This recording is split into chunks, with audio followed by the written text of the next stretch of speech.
Bharatiya Janata party के बारे में यह कहा जाता है कि जो नॉर्थ इंडिया का स्टेट है उसमें तकरीबन ऐसी बहुत सारी सीटें हैं जहां भारतीय जनता पार्टी को, ये प्रदेश हैं जहां भारतीय जनता पार्टी को 50% से ज्यादा वोट मिले।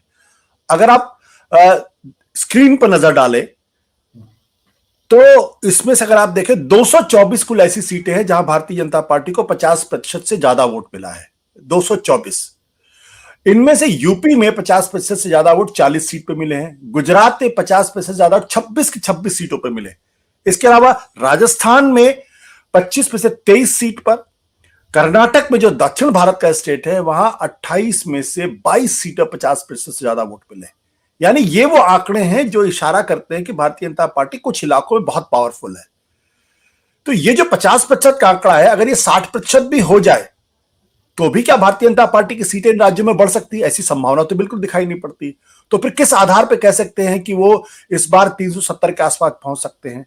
कुछ ऐसे भी राज्य हैं जैसे पंजाब है, या फिर आपका तमिलनाडु है, केरला है, तेलंगाना है, आंध्र प्रदेश है, जहां बीजेपी की स्ट्राइक रेट 10% से भी कम है।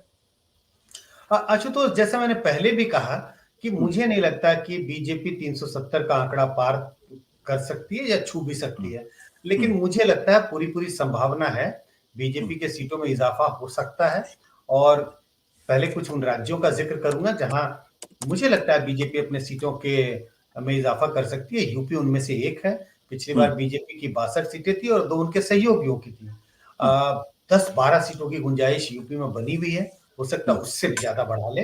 मैं आश्चर्यचकित, मुझे कोई अचंभा नहीं होगा अगर बीजेपी 12-14 सीटें अपनी यूपी में बढ़ा पाएगी।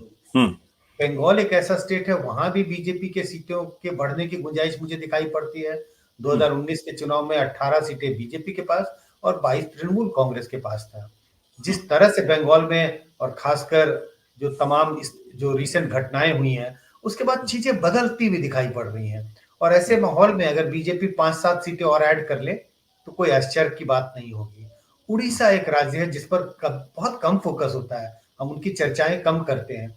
उड़ीसा में बीजेपी के पास 8 सीटें थी, 21 कुल सीटें हैं और वहां पे भी बीजेपी के पास गुंजाइश है कि 2-4 सीटें ऐड कर सकते हैं।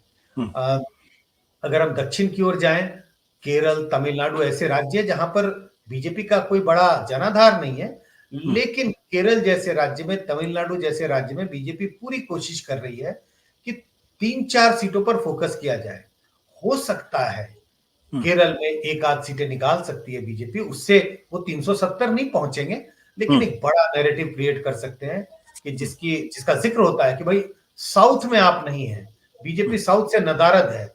जिस बात का जिक्र बार बार किया जाता था कि बीजेपी मुसलमानों को टिकट नहीं देती, इस बार देखिए उन्होंने केरल में एक मुसलमान को टिकट दिया है। उसी तरह से अगर एक जीत हो जाती है केरल से, एक आध जीत तमिलनाडु से हो जाती है, और अगर जीत नहीं भी हो आशुतोष, नंबर 2 पे भी आए, क्लोज नंबर 2 आए, तो एक बड़ा नैरेटिव बनाने में सफल होगी बीजेपी। तो 370 यहां जिन राज्यों का मैंने जिक्र किया जहां उनकी सीटें बढ़ सकती है, लेकिन कुछ राज्य ऐसे भी हैं जहां उनकी सीटें घट भी सकती हैं। बिहार उनमें से एक होगा, 2-4 सीटें घट सकती हैं। महाराष्ट्र भी एक हो सकता है ऐसा राज्य जहां पर उनकी 1-2 सीटें घट सकती हैं। तो कुल मिला के अगर नंबर की बात करनी हो तो मुझे लगता है इस वक्त बीजेपी कोई तकरीबन 315-320 के आंकड़ों के पास मुझे खड़ी दिखाई पड़ती है। 370 तो बहुत दूर दिखाई पड़ता है। सत्य हिंदी का ऐप डाउनलोड करें गूगल प्ले स्टोर पर।